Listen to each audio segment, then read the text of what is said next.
9 जून 1947 आज का विशेष दिन।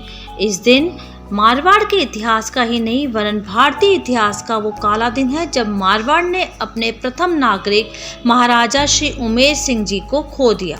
जून के उस महीने में महाराजा अपने सहयोगियों के साथ माउंट आबू के काफी आगे शिकार करने के लिए निकल गए। पसलियों के नीचे रह रहकर उठने वाले दर्द के कारण आने जाने में असमर्थ थे और तभी डॉक्टर ने कहा कि डॉक्टर की टीम को बुलाया जाए। माउंट आबू की उस दोपहर में मौसम के अनुकूल न होने पर 9 जून को सूर्योदय से पहले ही ऑपरेशन कर दिया गया। दोपहर तक उनकी तबीयत ठीक भी थी, लेकिन 12 बजे के बाद उनके आगे काल मंडराने लगा। तेज खांसी के बाद फौलादी शरीर डॉक्टर के हाथ में छोड़ दिया गया। एक बारगी तो वहां मौजूद स्टाफ सन तक रह गया। अखंड भारत के lieutenant general air vice marshal अब देवलोक सिधार चुके थे। महाराजा साहब के इतने अल्प शासन में जोधपुर ने कई बुलंदियों को चूमा था। सन 1923 का वो साल जिसने मारवाड़ स्टेट को समृद्ध और शक्तिशाली बनने का मौका दिया। तत्कालीन वायसराय लॉर्ड रीडिंग ने महाराजा उमेर सिंह को संपूर्ण शासन की प्रतीक तलवार भेंट की। उस जमाने में वो आज़ादी के बराबर हुआ करता था।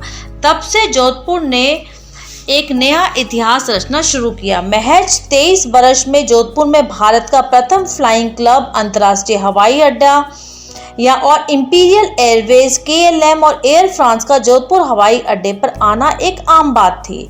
कुल 23 एयर स्ट्रिप से महाराजा जोधपुर मारवाड़ में संपूर्ण शासन को संचालित करने लगे। महाराजा के स्वयं और जनता के लिए फ्लाइंग क्लब का शुरू होना जोधपुर की समृद्धि दिखाता है। जोधपुर में आजाद भारत के अंतिम महल के रूप में चित्र प्लेस के निर्माण को करवाकर एक इतिहास रचा गया। ये दौर तब था जब भीषण गर्मी और अकाल से पीड़ित जनता महाराज से सहयोग मांग रही थी, लेकिन काम के बदले अनाज और राहत की मांग थी। जोधपुर में जनता ने महाराजा के निर्देशन और अंग्रेज वास्तुकार के कार्य को अंजाम दिया और निर्मित हुआ उम्मीद पैलेस। जोधपुर में उस अकाल के दौरान कई बड़े निर्माण हुए, जिसमें जोधपुर जनाना अस्पताल, अब उम्मीद अस्पताल के जो नाम से जाना जाता है, उसका निर्माण हुआ। महात्मा गांधी अस्पताल, जिसका निर्माण शहर के लिए वरदान साबित हुआ है। जोधपुर के न्याय की राजधानी बनाने के लिए निर्मित राजस्थान उच्च न्यायालय की मुख्य पीठ 5 इस रेतीली तप्त गर्मी में एक नया चिड़ियाघर जिसमें बच्चे मनोरंजन कर सकें। 1930 के दौर में जोधपुर में बिजली, पानी और सड़कों का जाल बिछना शुरू हुआ।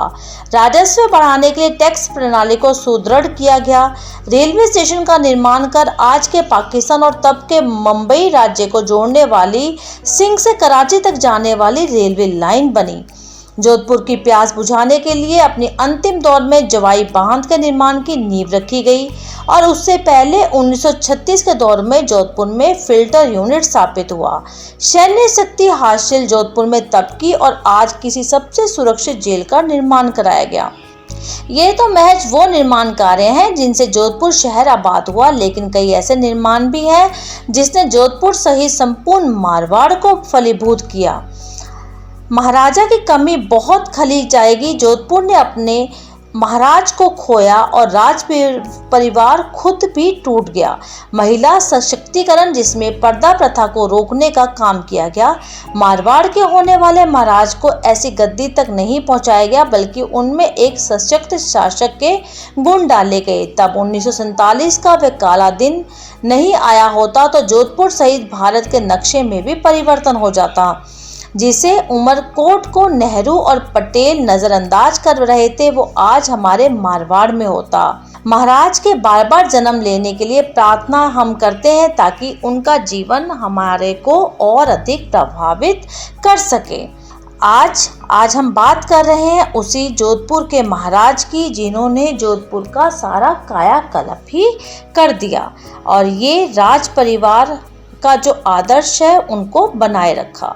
तो आज 9 जून 1947 को उनकी श्रद्धांजलि हम उन्हें बहुत बहुत नमन करते हैं।